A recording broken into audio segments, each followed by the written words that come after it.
Commissionerate police पक्षर Durga Puja प्रस्तुति बैठक कटक सदर थाना अंतर्गत प्रताप नगरी मां धाकुले पीठरे दुर्गा पूजा उपलक्षे कटक सदर थाना अधिकारी जगन्नाथ मल्लिक अध्यक्षतार प्रस्तुति बैठक अनुष्ठित हो जाइछि। यह अवसर में कटक सदर थाना बारंग थाना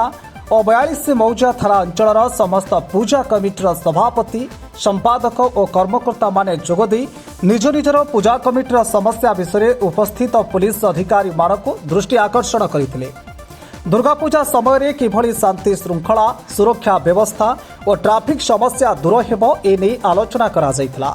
ए कार्यक्रम में अतिथि भावे जोर 4 एसीपी उमाकांत प्रधान 42 मौजा थाना अधिकारी गिरीश चंद्र महारणा बारंग थाना अधिकारी विश्वरंजन नायक कॉर्पोरेटर जनार्दन परिड़ा कॉर्पोरेटर लिसा नायक कॉर्पोरेटर पूर्णिमा स्वयं प्रमुख अतिथि भावे जोगदी चलित वर्ष शांति श्रृंखला सहित दुर्गा पूजा पालन करने को परामर्श देते। माँ दुर्गांकर पूजा सन्निकट एथिपाई आम आज सदर थाना बारंग थाना और 42 मौजा थाना अंडर सबू पूजा कमिटर कर्मकर्ता गोटे आलोचना गोटे सभा डाकी यही सभारे आम मुख्यतः सबू पूजा कमिटर कर्मकर्ता को गोटे संदेश देइथिलु कि आम पूजा करवा जमी आमर संदेश थिला डीजे मुक्त रोषणी और मद मुक्त भसाणी तो कहवा उद्देश्य जे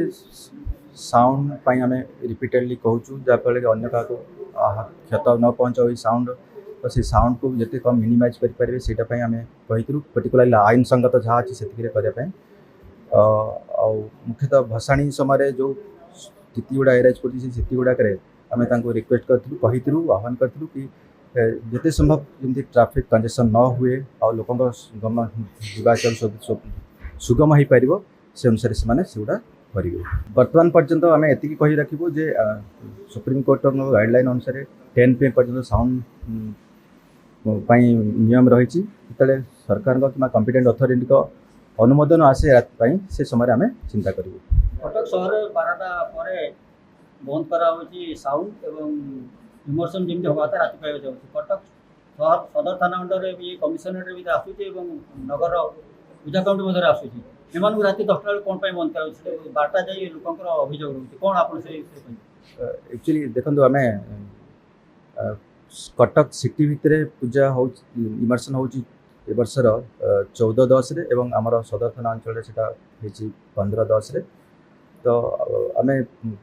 प्रयास करूँ कि जो समय आम टाइम लिमिट दिखाई से समय आम प्रोसेसन टाक ठीक करने। फुलनखरारू Manoj Kumar Behera report Focus plus.